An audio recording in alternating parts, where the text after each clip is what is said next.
For when the hour had come for him to be glorified by you, Father most holy, having loved his own who were in the world, he loved them to the end. And while they were at supper, he took bread, blessed and broke it, and gave it to his disciples. The above quote comes from the opening of the institution narrative of Eucharistic Prayer 4. Knowing that he was to die and offering himself on the cross, Jesus desired to make his self-gift available to all generations. Thus he established the memorial of his passion, death, and resurrection in a ritual event that was to be done in remembrance of him. In fact, he established this new ritual action within the previous ritual God had given to Israel, the Passover. You see, he was transforming the old covenant ritual with the many sacrifices of lambs into a new covenant ritual with its one sacrifice, himself. Jesus was the spotless lamb. In the old covenant, the priests had to offer the sacrifices again and again for their own sins and that of the people, because these sacrifices could not take away sins. In the new covenant, Jesus offered himself once for all, because he was both the sinless high priest and the spotless victim, sacrificed on the cross at the time when the Passover lambs were being sacrificed in the temple. Jesus' offering at the Last Supper is the one and same event as his offering at the cross. But we may notice that at the Last Supper, Jesus himself is the one doing the offering.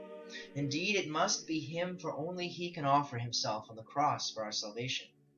How then can this newly instituted ritual be continued? Certainly we see Jesus doing this again after his resurrection. But without him here to offer it, how can we follow his command to do this in memory of me? Knowing he was to ascend to the Father, Jesus instituted another reality at the Last Supper. Just as God created a priesthood in the Old Covenant to offer the sacrifices of the people, so too Jesus created a priesthood to offer the sacrifice of the New Covenant.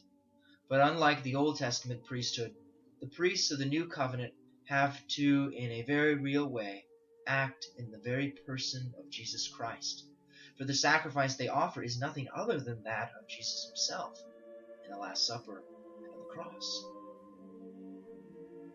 These new priests are configured at the core of their being to Christ, precisely in the role of the head who offers himself as sacrifice for the people, the body. While all Christians are configured to the person of Christ in persona Christi, the priest is configured to Christ the head in persona Christi Capitis. This is a specific gift Jesus gives to his beloved, the Church, so that they may have this sacramental representation of his once-for-all total self-gift on the cross for the salvation of the world. The individual man whom Jesus calls to be a priest cannot boast. It is all Jesus' doing, not his own. With the people, he is a Christian. For the people, he is their priest.